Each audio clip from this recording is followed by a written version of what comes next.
सभी विद्यार्थियों का एक बार पुनः राजकीय उच्च माध्यमिक विद्यालय ढांढन की स्मार्ट क्लासेज भौतिक विज्ञान में हार्दिक स्वागत है।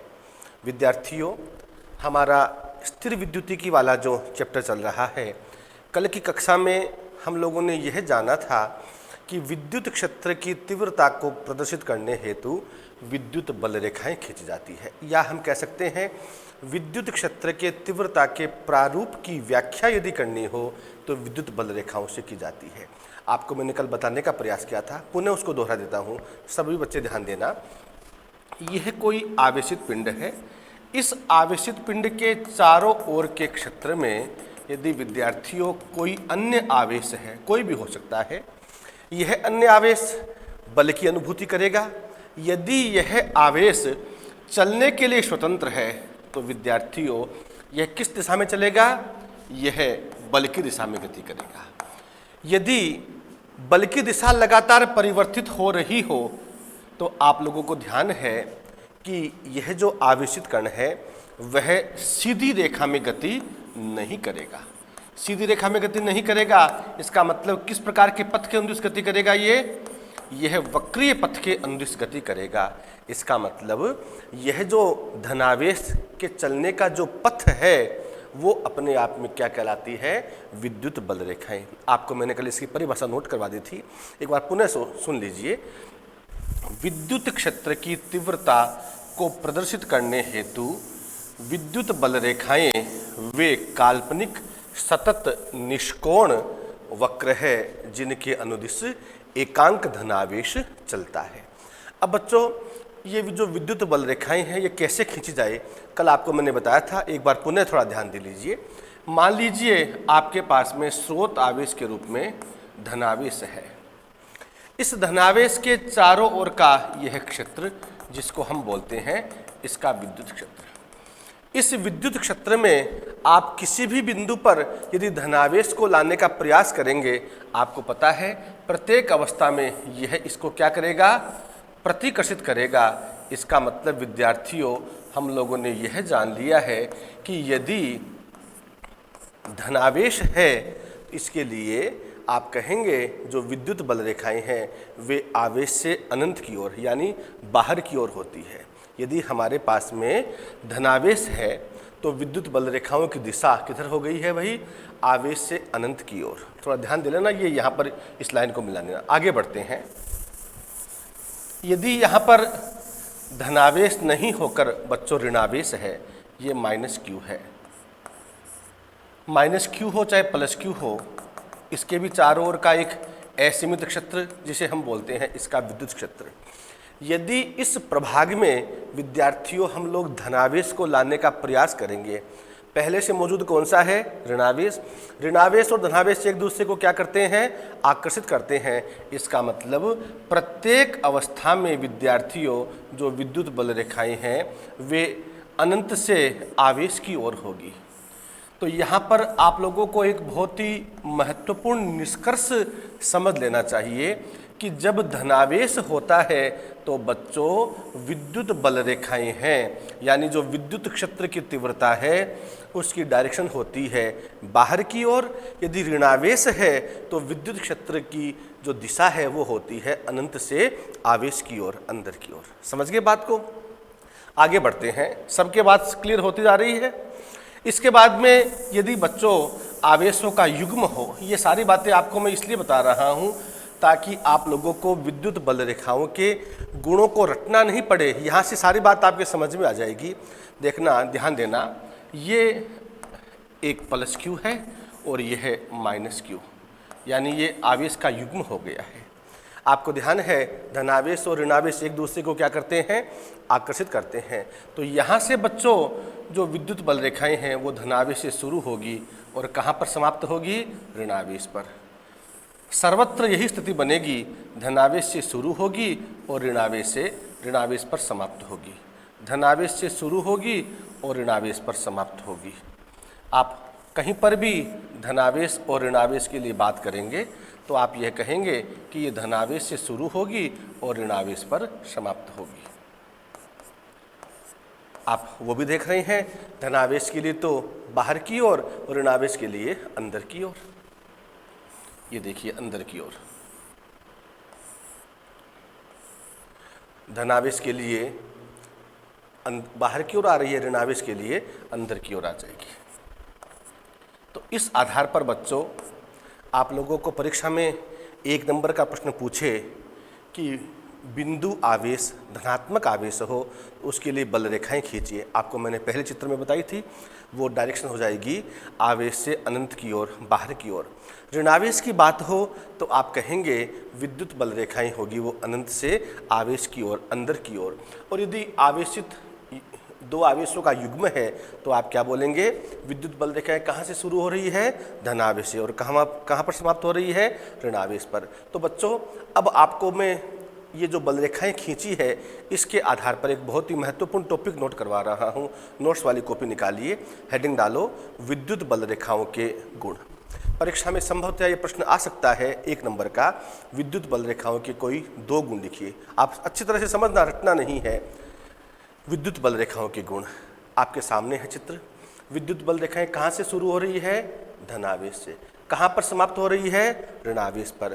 तो इसका पहला गुण हो गया है, नोट कीजिए, विद्युत बल रेखाएं धन आवेश से शुरू होकर ऋण आवेश पर समाप्त होती है। पहला गुण क्या हो गया, विद्युत बल रेखाएं धनावेश से ऋणावेश की ओर चलती है।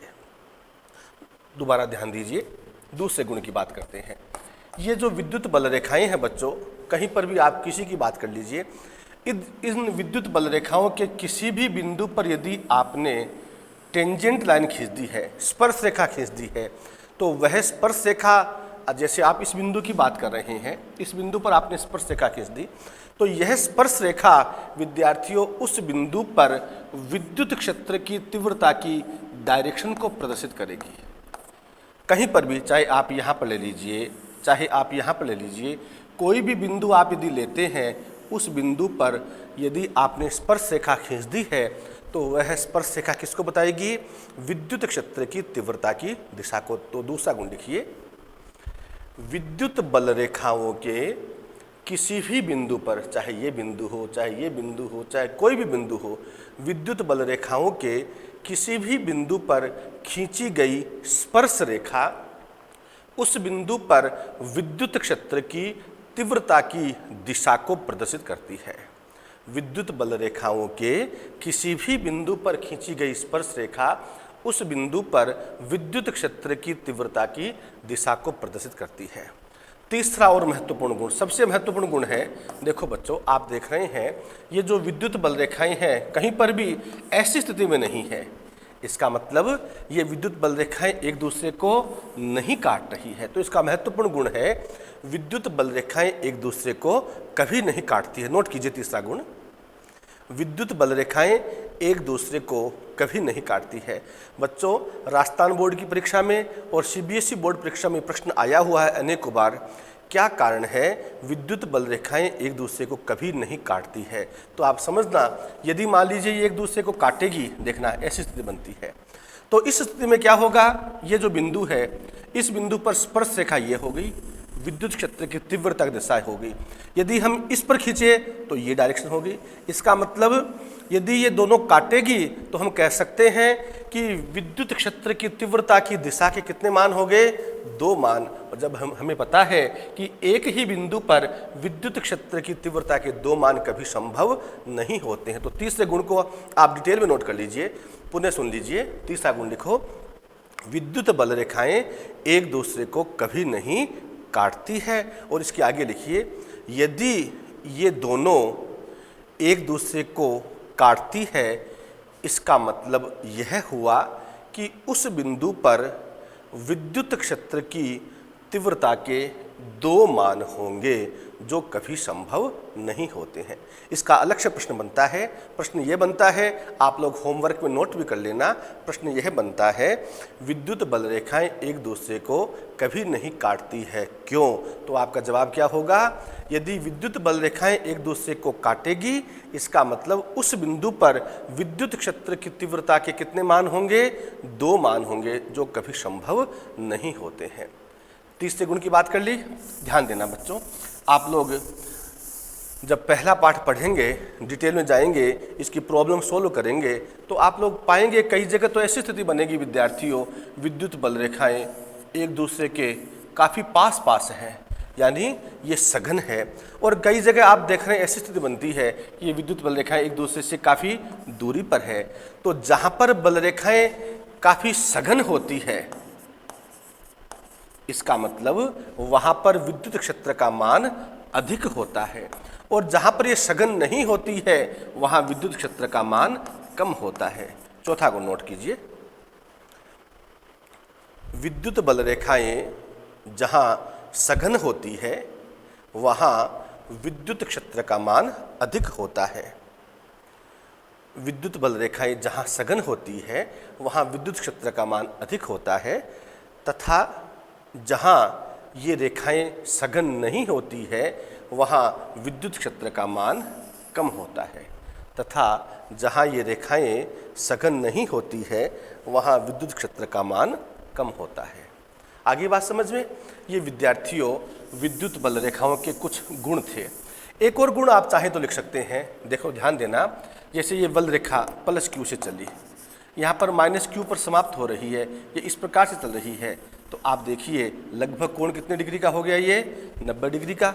ये कोण भी लगभग कितना हो गया, 90 डिग्री का। इसका मतलब हम कह सकते हैं कि जो विद्युत बल रेखाएं हैं वे आवेशित चालक की सतह से कितने डिग्री के कोण पर शुरू होती है, 90 डिग्री के कोण पर, और कितने डिग्री के कोण पर समाप्त होती है, 90 डिग्री कोण पर। यह भी एक महत्वपूर्ण गुण हो गया। पांचवा गुण नोट कर लीजिए, विद्युत बल रेखाएं आवेशित चालक की सतह से, विद्युत बल रेखाएं आवेशित चालक की सतह से समकोण पर ही तो आरंभ होती है तथा समकोण पर ही समाप्त होती है। विद्युत बल रेखाएं आवेशित चालक की सतह से समकोण पर ही तो आरंभ होती है और समकोण पर ही समाप्त होती है। तो इस प्रकार से बच्चों ये विद्युत बल रेखाओं के मैंने आपको 4-5 गुण बताए हैं, लेकिन परीक्षा में कितने गुण लिखने हैं आप लोगों को, क्योंकि प्रश्न एक ही नंबर का आएगा, आपको लिखना है विद्युत बल रेखाओं के 2 गुण। प्रश्न आता है विद्युत बल रेखाओं 2 गुण लिखिए, तो आपको 1 नंबर के प्रश्न में 2 ही गुण लिखने हैं। ज़्यादातर इसकी संभावना यह है, इसका प्रश्न यह भी बन जाता है कि 2 विद्युत बल रेखाएं एक दूसरे को कभी नहीं काटती है। क्यों? तो आपको जवाब बता दिया है, यदि ये काटेगी तो उस बिंदु पर विद्युत क्षेत्र कितने मान होंगे, 2 होंगे, जो कभी संभव नहीं होते हैं। आगे बढ़ते हैं बच्चों, एक और महत्वपूर्ण टॉपिक, धीरे धीरे हम लोग अब इस पाठ को समाप्त करने की दिशा में बढ़ रहे हैं। बहुत ही महत्वपूर्ण टॉपिक है विद्युत द्विध्रुव। पहला और दूसरा जो 2 पाठ है हमारे, वो दोनों मिलकर हमारी 1 इकाई होगी। पिछली बार जो राजस्थान बोर्ड की किताबें चलती थी उसमें 1 से लेकर 4 पाठ तक हमारी 1 इकाई थी, और इस NCERT बेस्ड की जो किताब है इसमें पहले और दूसरे पाठ दोनों को मिलाकर 1 इकाई है। वो जो 4 पाठ थे ना बोर्ड, राजस्थान बोर्ड वाली में, उन सबको यहाँ पर शामिल कर लिया गया है। विद्युत द्विध्रुव क्या है, देखो नाम से स्पष्ट है, द्वि का मतलब 2 ध्रुव है। कैसे ध्रुव है, विद्युत है। विद्युत का मतलब आवेश से युक्त। इसका मतलब विद्युत द्विध्रुव को हम लोग यदि डिफाइन करें तो बहुत आसान सी बात है। क्या बोलेंगे आप लोग कि यहाँ पर कितने आवेश हैं, 2 आवेश, लेकिन दोनों आवेशों पर आवेश का परिमाण क्या होता है बच्चों, समान होता है। इस पर भी Q, इस पर भी Q, लेकिन ध्यान रखना दोनों पॉजिटिव आवेश एक दूसरे के पास नहीं रह पाते, दोनों नेगेटिव एक दूसरे के पास नहीं रह पाते। इसका मतलब यदि विद्युत द्विध्रुव है तो एक तो आवेश कैसा है भाई, माइनस, और एक कैसा है, प्लस। तो इन दोनों की विशेषता क्या हो गई, समान परिमाण, विपरीत प्रकृति। यहाँ पर आप लोगों को दिखाई दे रहा है कि ये डिस्टेंस काफ़ी है, एक्चुअल में डिस्टेंस होती नहीं है, केवल मात्रा आपको समझाने के लिए बताया गया है।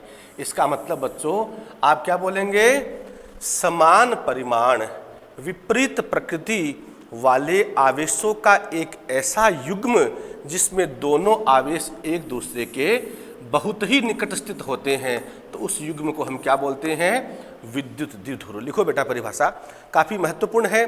देखो अब इस चैप्टर में हम जो विद्युत द्विध्रुव का पढ़ेंगे, विद्युत द्विध्रुव पढ़ेंगे, विद्युत द्विध्रुव आघूर्ण पढ़ेंगे, और उसके बाद दो बहुत ही महत्वपूर्ण आर्टिकल है जिसमें से एक 4 नंबर का बड़ा प्रश्न आने की संभावना रहती है। एक तो है विद्युत द्विध्रुव के कारण अक्षीय रेखा प्रतिवर्ता और एक है निरक्षीय रेखा प्रतिवर्ता। लेकिन पहले इसकी परिभाषा नोट करो, विद्युत द्विध्रुव इंग्लिश में क्या बोलते हैं इसको? Electric dipole. नोट करो, समान परिमाण कोमा विपरीत प्रकृति वाले आवेशों का एक ऐसा युग्म जिसमें दोनों आवेश एक दूसरे के अति निकट स्थित हो। समान परिमाण व विपरीत प्रकृति वाले आवेशों का एक ऐसा युग्म जिसमें दोनों आवेश एक दूसरे के अति निकट स्थित हो, तो उसे हम क्या बोलेंगे? विद्युत द्विध्रुव। क्लियर होगी बात? अब यहाँ पर इस विद्युत द्विध्रुव से बच्चों हम लोग एक बहुत ही महत्वपूर्ण बात और समझने जा रहे हैं। सारे बच्चे ध्यान देना, ये तो है हमारा -q मान लीजिए, और यह है +q। क्या बन गया? ये विद्युत द्विध्रुव बन गया। इन दोनों आवेशों के बीच का विस्थापन मान लीजिए बच्चों, मैंने मान लिया है d मान लिया है। आप कुछ भी मान सकते हैं, d मान लो, r मान लो, s मान लो। आपने यह मान लिया कि -q तो है बिंदु A पर और +q कहाँ पर है? बिंदु B पर। तो दोनों आवेशों के मध्य का विस्थापन d। यदि हम आवेश के परिमाण की बात करें, गणित की भाषा में आप जानते हैं -3 का परिमाण +3, +3 का परिमाण +3। तो -q का परिमाण भी क्या हो गया? q, +q का भी क्या हो गया? q। तो इस विद्युत द्विध्रुव में जो आवेश है, आवेश का परिमाण क्या हो गया? q। आवेशों के मध्य विस्थापन क्या है? d। तो आवेश के परिमाण को यदि हम विस्थापन से गुणा कर दे तो बच्चों आज आपने एक नई भौतिक राशि पढ़ ली है। इस नई भौतिक राशि को हम क्या बोलते हैं? विद्युत द्विध्रुव आघूर्ण, electric dipole moment. Vector p से दर्शाते हैं क्योंकि ये वेक्टर राशि है। वेक्टर p का मतलब क्या हो गया? इलेक्ट्रिक डाइपोल मोमेंट, विद्युत द्विध्रुव आघूर्ण। तो नोट कीजिए, अलग हेडिंग डालिए, विद्युत द्विध्रुव आघूर्ण। इंग्लिश में क्या बोलते हैं? Electric dipole moment. लिखो परिभाषा, विद्युत द्विध्रुव में स्थित आवेश का परिमाण, विद्युत द्विध्रुव में स्थित आवेश का परिमाण एवं आवेशों के मध्य विस्थापन के गुणनफल को विद्युत द्विध्रुव आघूर्ण कहते हैं। अर्थात वेक्टर P बराबर QD। ये D क्या है भाई? विस्थापन। विस्थापन कैसी राशि है? सदिश राशि। तो आप लोग D के ऊपर भी वेक्टर का निशान लगा सकते हैं, लेकिन ध्यान रखना Q पर मत लगा देना। Q क्या है? आवेश। आवेश कैसी राशि है? अदिश राशि। तो वेक्टर P बराबर क्या हो गया? QD। Q का मतलब आवेश का परिमाण, D का मतलब आवेशों के मध्य का विस्थापन। ये क्या हो गया भाई? विद्युत द्विध्रुव आघूर्ण। तो बच्चों 1 नंबर का प्रश्न लगभग आना तय है। क्या प्रश्न बनता है? विद्युत द्विध्रुव आघूर्ण क्या है? लिख दोगे परिभाषा? इसका दूसरा प्रश्न ये भी बन सकता है, विद्युत द्विध्रुव आघूर्ण का मात्रक बताइए। तीसरा प्रश्न यह भी बन सकता है, विद्युत द्विध्रुव आघूर्ण की विमा बताइए। देखो सारी बात क्लियर हो जाती है आपके। यहाँ पर हम बात करें विद्युत द्विध्रुव आघूर्ण की प्रकृति की, स्पष्ट है कैसी राशि है ये? सदिश राशि। नोट कर लीजिए, विद्युत द्विध्रुव आघूर्ण एक सदिश राशि है। विद्युत द्विध्रुव आघूर्ण एक सदिश राशि है। जब सदिश है तो इसकी दिशा भी बतानी पड़ेगी। ध्यान रखना बच्चों, इसकी दिशा हमेशा -q से +q की ओर होती है। ये विशेष बात है, नोट कर लीजिए। विद्युत द्विध्रुव आघूर्ण एक सदिश राशि है, इसकी दिशा सदैव -q से +q की ओर होती है। अब हम बात करते हैं इसके मात्रक की। देखो मात्रक रटना नहीं है, कक्षा 11 में ही हम सब लोगों ने बहुत सी बातें जान ली थी। आवेश का मात्रक कूलाम, तो मात्रक हो जाएगा q की जगह तो आ गया कूलाम इंटू d का मतलब विस्थापन। विस्थापन का मात्रक क्या होता है? मीटर। तो विद्यार्थियों इसका मात्रक क्या हो गया है? कूलाम गुणा मीटर। मात्र क्या हो गया? कूलाम गुणा मीटर। अब यदि आपसे कोई कहे कि इसकी विमा बताओ, देखो विमा में भी कोई दिक्कत नहीं है। आपको ध्यान है कूलाम की विमा क्या होती है? आपको जानकारी है I बराबर Q/T। तो Q बराबर क्या हो गया? IT। I का मतलब विद्युत धारा, मात्रक उसका एम्पियर, विमा उसकी A। भाई इससे ये आ गया ना भाई Q बराबर IT।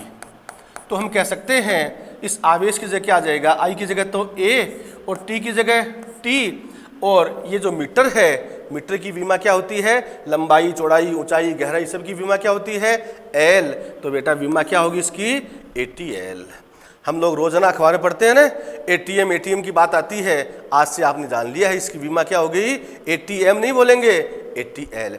और यदि आप इस रूप में याद नहीं रख सकते हैं तो आप ये भी कह सकते हैं M0 L1 T1 A1। जैसा आप लोगों को याद रखने में सुविधा है वैसा कह सकते हैं। तो बीमा क्या होगी इसकी ATL, या बोल दिया आपने M0 L1 T1 A1। कोई दिक्कत है? इसका बच्चों जो एक प्रचलित मात्रक होता है वो होता है डिबाई। ये भी ध्यान रखना आप लोग, विद्युत द्विध्रुव आघूर्ण का जो प्रचलित मात्रक है वो होता है डिबाई। तो हमें पता होना चाहिए कि डिबाई और कूलाम गुणा मीटर में क्या संबंध होता है, आज से याद रखेंगे। परीक्षा में पूछा भी जा सकता है कि डिबाई और कूलाम गुणा मीटर में संबंध लिखिए। एक डिबाई बराबर 3.3 गुणा 10⁻³ कूलाम गुणा मीटर। तो बच्चों विद्युत द्विध्रुव आघूर्ण का मात्र क्या हो गया, कूलाम गुणा मीटर। प्रचलित मात्र क्या हो गया, डिबाई। राशि कैसी है, सदिश राशि। विमा क्या है, ATL। बोलो कोई दिक्कत है किसी के? ये बच्चों विद्युत द्विध्रुव आघूर्ण हो गया है। अब हम लोग और आगे बढ़ते हैं, एक और महत्वपूर्ण बात पढ़ते हैं कि ये जो विद्युत द्विध्रुव है एक्चुअल में इसकी फिजिकल सिग्निफिकेंस हम कैसे डिफाइन करें। हेडिंग डाल लीजिए आप लोग, विद्युत द्विध्रुव की भौतिक सार्थकता। विद्युत द्विध्रुव की भौतिक सार्थकता इंग्लिश में क्या बोलते हैं, physical significance of electric dipole. विद्युत द्विध्रुव की भौतिक सार्थकता, इसको रटना नहीं है। आपको मैं शुरू से बार बार कहता भी हूं कि फिजिक्स और मैथ्स दो ऐसे विषय हैं जिनको कभी रटना नहीं चाहिए। हर बात समझिए आप लोग, समझ कर करोगे कभी नहीं भूलेंगे। आप लोगों को केमिस्ट्री की जो सिंपल सी बात है पता है कि कोई भी जो परमाणु है उस परमाणु में क्या होते हैं भाई, ऋणावेशित इलेक्ट्रॉन और धनावेशित प्रोटॉन। ये तो है भाई। तो प्रत्येक परमाणु या अणु में क्या होते हैं, ऋणावेशित इलेक्ट्रॉन और धनावेशित प्रोटॉन। प्रोटॉन को हम लोग 1H1 से भी दर्शाते हैं, ऋणावेशित इलेक्ट्रॉन और धनावेशित प्रोटॉन। ये जो ऋणावेशित इलेक्ट्रॉन और धनावेशित प्रोटॉन है ये विद्यार्थियों अत्यधिक लघु आयतन में स्थित होते हैं, बहुत ही छोटे आयतन में स्थित होते हैं। अब आप लोग मेरे से ये सवाल कर सकते हैं कि लघु आयतन वाला कॉन्सेप्ट कहाँ से आ गया। देखो बच्चों, आप लोगों को कक्षा 11 में रसायन विज्ञान में, भौतिक विज्ञान में एक बात बार बार बताई हुई है कि परमाणु का आकार क्या होता है, 10⁻⁻10 मीटर। परमाणु का जो पार्ट नाभिक है उसका आकार उससे भी छोटा, 10⁻⁻15 मीटर। तो इसका मतलब आकार जब छोटा है तो आयतन निश्चित छोटा है।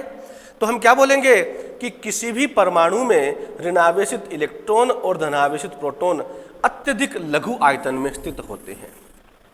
यहाँ पर आयतन में जो आवेश का वितरण है वो विद्यार्थियों बाह्य प्रेक्षण बिंदु के लिए इस प्रकार से होता है कि जैसे संपूर्ण आवेश एक ही बिंदु पर स्थित हो। एक्चुअल में आयतन अलग अलग होते हैं लेकिन ऐसे दिखाई देता है, सॉरी आयतन नहीं, आवेश का वितरण। आवेश का वितरण बाह्य प्रेक्षण बिंदु के लिए ऐसे दिखाई देता है कि जैसे संपूर्ण आवेश एक ही स्थान पर है। तो विद्यार्थियों यह जो बिंदु है इस बिंदु को हम क्या बोलेंगे, वितरण केंद्र। इसको आप उतारे नहीं, केवल समझ लीजिए, इसको क्या बोलेंगे हम लोग, वितरण केंद्र। विद्यार्थियों अनेक परमाणुओं और अणुओं में धनावेश और ऋणावेश के जो वितरण केंद्र है वो अलग अलग होते हैं। धनावेश और ऋणावेश के वितरण केंद्र अलग अलग होते हैं। तो ये जब अलग अलग होते हैं इसका मतलब बच्चों ये किसका निर्माण करेंगे, ये निर्माण करेंगे विद्युत द्विध्रुव का। यानी इस प्रकार के जो परमाणु होते हैं जिनमें धनावेश और ऋणावेश के वितरण केंद्र पृथक पृथक होते हैं, उन अणुओं को हम क्या बोलते हैं, ध्रुवी अणु। उन अणुओं को हम क्या बोलते हैं, ध्रुवी अणु। उन परमाणु को हम क्या बोलते हैं, ध्रुवी परमाणु। और ये किसका निर्माण करते हैं, विद्युत द्विध्रुव का। आप लोग इसमें समझ सकते हैं। बात करें हम लोग विद्यार्थियों HCl की, HCl में क्या हो गया, हाइड्रोजन आयन, और क्या हो गया, क्लोराइड आयन। आप देख रहे हैं आवेश का परिमाण क्या है, समान, प्रकृति क्या है, विपरीत। आयतन में आवेश का वितरण बाह्य प्रेक्षण बिंदु के लिए किस प्रकार है, जैसे संपूर्ण आवेश एक ही स्थान पर है परंतु इनके वितरण केंद्र क्या है, पृथक पृथक। तो ये किसका निर्माण कर लेते हैं, स्थायी विद्युत द्विध्रुव का। तो बच्चों आपसे कोई कहे कि विद्युत द्विध्रुव को प्रदर्शित करने वाला कोई उदाहरण बताइए, आप क्या कह सकते हैं, HCl। आप किसका उदाहरण दे सकते हैं, NaCl का। इसके अलावा बच्चों कुछ ऐसे परमाणु या अणु भी होते हैं जिनके वितरण केंद्र क्या होते हैं, एक ही स्थान पर होते हैं। इनके तो अलग अलग हैं, इन कुछ के लिए एक ही होते हैं, लेकिन जब इनको विद्यार्थियों बाह्य विद्युत क्षेत्र में रखा जाता है, अब आप कह सकते हैं कि विद्युत क्षेत्र का यहाँ पर क्या रोल होगा, क्योंकि ध्यान है हमें वेक्टर E बराबर क्या होता है, F/Q0। कहने का मतलब किसी भी आवेशित कण पर विद्युत क्षेत्र के कारण से क्या लगेगा, बल लगेगा भी, जिसको आप क्या बोलते हैं, F/QE। तो जब ऐसे परमाणु हैं जिनके वितरण केंद्र एक ही हैं, लेकिन जब इनको हम बाह्य विद्युत क्षेत्र में रखते हैं तो विद्यार्थियों इनके वितरण केंद्र क्या हो जाते हैं, पृथक पृथक हो जाते हैं और वो किसका निर्माण कर लेते हैं, विद्युत द्विध्रुव का निर्माण कर लेते हैं। तो इस प्रकार से विद्यार्थियों आप लोगों को ये विद्युत द्विध्रुव की भौतिक सार्थकता समझ में आ गई होगी। आप लोग इसके बहुत सारे एग्जाम्पल लिख सकते हैं, मैं आपको लिखवा रहा हूँ, हेडिंग डालिए जी आप, विद्युत द्विध्रुव को प्रदर्शित करने वाले उदाहरण कौन कौन से हो गए भी, HCl हो गया, NaCl हो गया, H2O हो गया, अमोनिया है, कार्बन मोनोऑक्साइड है, ये सब के सब किसके उदाहरण हैं, विद्युत द्विध्रुव को प्रदर्शित करने वाले उदाहरण हैं। क्लियर हो गई बात। तो विद्युत द्विध्रुव हो गया, विद्युत द्विध्रुव आघूर्ण हो गया, और आपकी ये बात समझ में आ गई होगी विद्युत द्विध्रुव की भौतिक सार्थकता। आप लोग चाहें तो मेरे साथ 2-3 लाइन लिख लीजिए, मैं आपको लिखवा देता हूँ, हेडिंग डाल लीजिए, विद्युत द्विध्रुव की भौतिक सार्थकता। नोट कीजिए, फटाफट नोट कीजिए भाई। प्रत्येक परमाणु में ऋणावेशित इलेक्ट्रॉन तथा धनावेशित प्रोटॉन अत्यधिक लघु आयतन में स्थित होते हैं। प्रत्येक परमाणु में ऋणावेशित इलेक्ट्रॉन तथा धनावेशित प्रोटॉन अत्यधिक लघु आयतन में स्थित होते हैं। आयतन में आवेश का वितरण बाह्य प्रेक्षण बिंदु के लिए इस तरह से होता है जैसे संपूर्ण आवेश एक ही बिंदु पर केंद्रित हो। आयतन में आवेश का वितरण बाह्य प्रेक्षण बिंदु के लिए इस तरह से होता है जैसे संपूर्ण आवेश एक ही स्थान पर केंद्रित हो। इसे हम बोलते हैं वितरण केंद्र। अनेक परमाणुओं में धनावेश और ऋणावेश के वितरण केंद्र पृथक पृथक होते हैं। ये किसका निर्माण करते हैं, इन परमाणुओं को या अणुओं को क्या बोलते हैं, ध्रुवीय अणु, और ये निर्माण किसका करते हैं, स्थायी विद्युत द्विध्रुव का। लेकिन जिनके पृथक पृथक नहीं होते हैं, एक ही जगह पर होते हैं, वो बच्चों बाह्य विद्युत क्षेत्र के प्रभाव से उनके वितरण केंद्र पृथक पृथक हो जाते हैं और वो भी किसका निर्माण कर लेते हैं, विद्युत द्विध्रुव का। ठीक है भाई, बात समझ में आ गई। अब हेडिंग डाल लीजिए, इसको हम कल पढ़ेंगे। नया हेडिंग डाल लीजिए, बहुत ही महत्वपूर्ण है, बड़े प्रश्नों में है ये, 4 नंबर का प्रश्न आएगा। हेडिंग डाल लीजिए, विद्युत द्विध्रुव के कारण इसकी अक्षीय रेखा पर विद्युत क्षेत्र की तीव्रता। विद्युत द्विध्रुव के कारण इसकी अक्षीय रेखा पर विद्युत क्षेत्र की तीव्रता। आप लोगों को जो होमवर्क दिया जा रहा है उसको हम लोग उम्मीद करते हैं आप समय पर पूरा करेंगे। इसके अलावा आप लोगों को जो स्माइल 3 के तहत जो हम कंटेंट भेज रहे हैं उस पर भी आप विशेष ध्यान देंगे, और जो व्हाट्सएप क्विज प्रतियोगिता आती है उस क्विज प्रतियोगिता में भी आप लोगों को आवश्यक रूप से भाग लेना है। धन्यवाद।